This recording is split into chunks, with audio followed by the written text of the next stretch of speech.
కొలిచి మొక్కితే కొంగు బంగారం, కోరికలు తీర్చే కొండంత దేవుడు ఇంకెవరు, ఆ ఏడుకొండల ఎంకన్న. అందుకే ఎప్పుడు చూసినా ఏడుకొండల ఎంకన్న సన్నిధి భక్తులతోని కిక్కిసిపోతుంటది. సల్లగా చూసిండని ఇంతమంది, కోరికలు తీర్చిండని ఇంతమంది, అడగకుండానే వరాలు ఇచ్చిండని ఇంతమంది. గిట్ల కోనేటి రాయునికి కొసరి కొసరి కానుకలు సమర్పిస్తుంటారు. పాయసల కాడ నుంచి బంగారం దాకా ఎంత అంటే అంత సమర్పిస్తుంటారు. చూడుర్రి.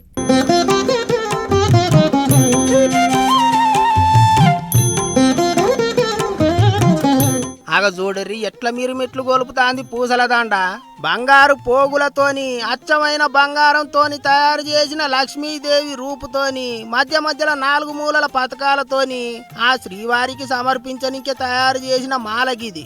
అసోంటి మాల కాదు, వైజయంతి మాల అంటుంటారు కదా, గిదే వైజయంతి మాల అంటే. టీటీడీ మాజీ చైర్మన్ దివంగత డీకే ఆదికేశవులు నాయుడు సారు మనవరాలు ఆ ఏడుకొండల ఎంకన్న కోసం ఈ వైజయంతి మాల తయారు చేయించిందట. ఏం తక్క 2 కోట్లు విలువ చేస్తుందటగా మాల.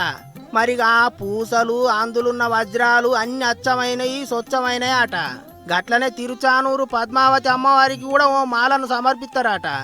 ఎప్పుడు ఈనుడే గాని వైజయంతి మాలను చూసినోళ్ళు తక్కువ మందే ఉంటారు. అందుకే చాలా మంది కండ్లు పెద్దగా చేసుకొని చూసిండ్రాట. ఇక దేవదేవుడు ఆ కనకమహాలక్ష్మికి ఇంటి ఆయనే, మరిగా ఆయనను మించిన శ్రీమంతుడు ఈ లోకంలో ఎవరుంటారు చెప్పుర్రే. శ్రీవారి వైభోగం అంతింత కాదు.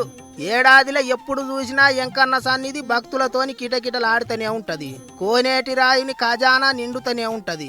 అట్లా శ్రీనివాసుని ఆదాయం ఏటికేడు ఇంతింత పెరుక్కుంటూనే పోతున్నది.